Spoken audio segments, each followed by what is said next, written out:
മുംബൈയിലെ മലയാളി സമൂഹത്തിന്റെ കലാ-സാംസ്കാരിക രംഗത്ത് പുതിയൊരു അധ്യായത്തിന് തുടക്കമാകുന്നു. ശ്രീനാരായണ മന്ദിര സമിതിയുടെ നേതൃത്വത്തിൽ ശ്രീനാരായണ കലാക്ഷേത്രം എന്ന പുതിയ കലാപഠന വേദിക്ക് തുടക്കമായി. കുട്ടികൾക്കും യുവജനങ്ങൾക്കും മുതിർന്നവർക്കും ഒരുപോലെ കലാപഠനത്തിന് അവസരമൊരുക്കുകയാണ് ലക്ഷ്യം.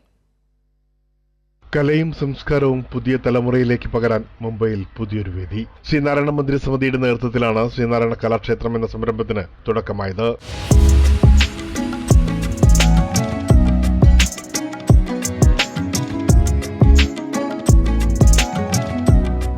ശ്രീനാരായണ ഗുരുദേവന്റെ മാനവികത, സമത്വം, സാഹോദര്യം, സാംസ്കാരിക ദർശനം എന്നിവ അടിസ്ഥാനമാക്കി കലകളെ പ്രോത്സാഹിപ്പിക്കുകയും ശാസ്ത്രീയവും ചിട്ടയുമായ കലാപഠനത്തിന് അവസരമൊരുക്കുകയുമാണ് കലാക്ഷേത്രത്തിന്റെ ലക്ഷ്യം. അഴിഞ്ഞാട്ടക്കാരികൾ, പുരുഷന്മാരെ വശീകരിക്കാൻ നടക്കുന്ന സ്ത്രീകൾ എന്നൊക്കെ രീതിയിലാണ് മോഹിനിയാട്ടം പഠിച്ചിരുന്ന സ്ത്രീകളെ പണ്ടുകാലത്ത് അറിയപ്പെട്ടിരുന്നത്. ആദ്യഘട്ടമായി സംഘടിപ്പിക്കുന്ന കലാശില്പശാലയിൽ ഭരതനാട്യം, മോഹിനിയാട്ടം, കർണാടക സംഗീതം, വെസ്റ്റേൺ വോക്കൽ, വയലിൻ, കീബോർഡ് എന്നീ വിഭാഗങ്ങളിലാണ് പരിശീലനം നൽകുന്നത്. പരിചയസമ്പന്നരായ കലാകാരന്മാരുടെയും അധ്യാപകരുടെയും നേതൃത്വത്തിലാണ് പരിശീലനം. വികസനത്തിന്റെയും സാമൂഹ്യ ഐക്യത്തിന്റെയും സാംസ്കാരിക പൈതൃക സംരക്ഷണത്തിന്റെയും പ്രധാന മാധ്യമമാണെന്ന ആശയമാണ് കലാക്ഷേത്രം എന്ന സംരംഭത്തിന് പിന്നിലെന്ന് പ്രസിഡന്റ് എം.ഐ. ദാമോദരൻ വ്യക്തമാക്കി. കലാപരമായിട്ടുള്ള കാര്യങ്ങളിൽ പഠിക്കാനോ അല്ലെങ്കിൽ മുന്നോട്ട് വരാനോ സാമ്പത്തികമായിട്ട് ബുദ്ധിമുട്ടുള്ളവരും അല്ലെങ്കിൽ സോഷ്യലി ബൈക്കോട്ടഡ് ആയിട്ടുള്ള ആൾക്കാരും ഒക്കെ ഉണ്ടെങ്കിൽ അവരൊക്കെ മുന്നോട്ട് വന്നിട്ട് കലയിൽ പങ്കെടുക്കുക അല്ലെങ്കിൽ വിവിധതരം കല അഭ്യസിപ്പിക്കുന്നത് സ്കൂൾ ഞങ്ങൾ നടത്താനാണ് പ്ലാൻ ചെയ്തിരിക്കുന്നത്. മുംബൈയിലെ വിവിധ പ്രദേശങ്ങളിലുള്ള കലാപ്രതിഭകൾക്ക് വേദിയൊരുക്കുന്നതിനോടൊപ്പം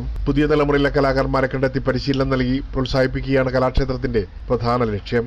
വിദ്യാഭ്യാസ മേഖലയ്ക്ക് നൽകി വരുന്ന പ്രാധാന്യത്തിനോടൊപ്പം സാംസ്കാരിക മേഖലയിലും ശക്തമായ ഇടപെടലുകൾ നടത്തുക എന്ന ലക്ഷ്യത്തോടെയാണ് കലാക്ഷേത്രത്തിന് രൂപം നൽകിയതെന്ന് മന്ദിരസമിതി ജനറൽ സെക്രട്ടറി O.K. പ്രസാദ് പറഞ്ഞു. ശ്രീനാരായണ മന്ദിര സമിതി എഡ്യൂക്കേഷൻ ഫീൽഡിൽ വളരെയധികം മുന്നോട്ട് പോയിക്കൊണ്ടിരിക്കുകയാണ്. അതോടൊപ്പം തന്നെ നമ്മൾ സാംസ്കാരികത്തിലും വളരെയധികം ഊന്നൽ കൊടുക്കുന്നുണ്ട്. കലാരംഗത്ത് കഴിവും താല്പര്യവുമുള്ള പുതിയ തലമുറയ്ക്ക് മികച്ച പരിശീലനവും അവസരങ്ങളും ഒരുക്കുകയാണ് കലാക്ഷേത്രത്തിലൂടെ ലക്ഷ്യമിടുന്നത്. പ്രേംലാൽ, കൈലി ന്യൂസ്, മുംബൈ.